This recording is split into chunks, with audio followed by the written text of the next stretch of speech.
Turn now to one community in Ohio, which is now the center of a growing national debate about civil rights, hate speech, and the Second Amendment. NBC News correspondent and NBC News Now daily anchor Morgan Radford visited the town of Lincoln Heights, where residents have formed an armed community defense group in the wake of a neo-Nazi rally. Morgan joins us now. You were there just on Tuesday.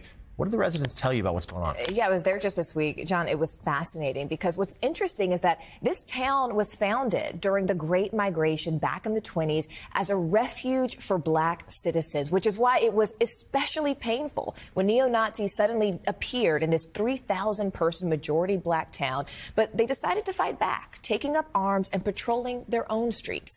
Now they're at the center of a much larger debate about protection and free speech and who gets it.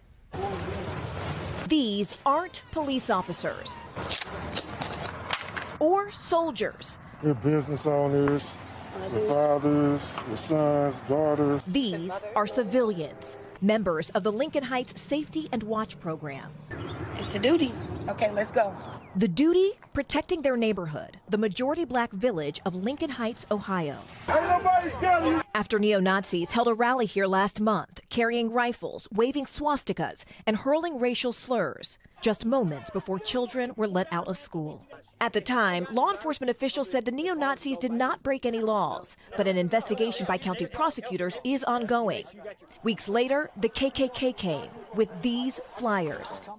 First African-American community above the Mason-Dixon line of staff. Safety and Watch Group spokesperson Durrance Daniels says the police did not do enough, which was more chilling because the town was founded in the 1920s as a safe haven for black residents. Lincoln Heights is our home. If somebody broke into your home, you call the police, and the police says, you know, if they do it again, we haven't broken any law, so we're just going to allow them to break into your home again. What would you do? Are you worried at all that having a potentially armed response could just create more friction, create more danger?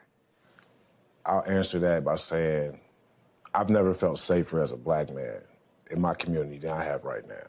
The mayor of Evendale, which oversees the police force that responded that day, said in a statement to NBC News, "Our emphasis on de-escalation and public safety resulted in the incident's resolution without injuries to any of the persons involved."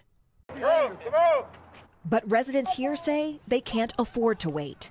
Every day, the Safety and Watch Group escorts children to school and patrols the streets. Why do you all wear masks?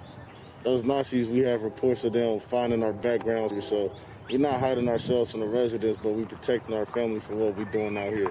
While many locals do support the security group, some, like business owner Eric Ruffin, say they wish the group wasn't needed. We don't want to become what we hate.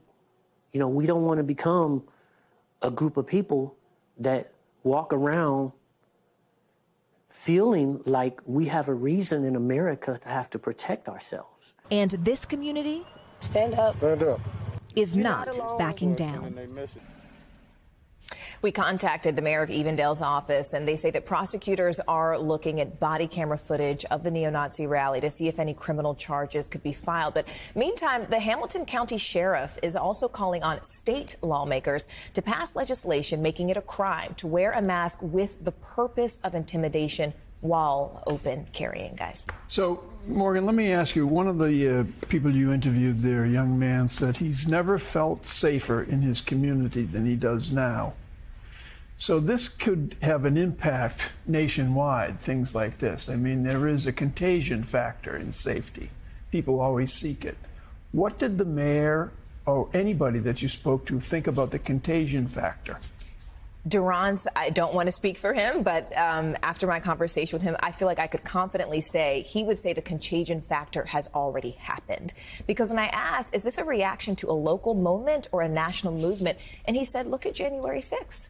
He said, you already have people felt emboldened to come here locally because of what they saw nationally. If you can hang from the building of the hallowed halls of the Capitol and then be pardoned, not be prosecuted, why don't you think you can come to a small village of African Americans, only 3,000 people?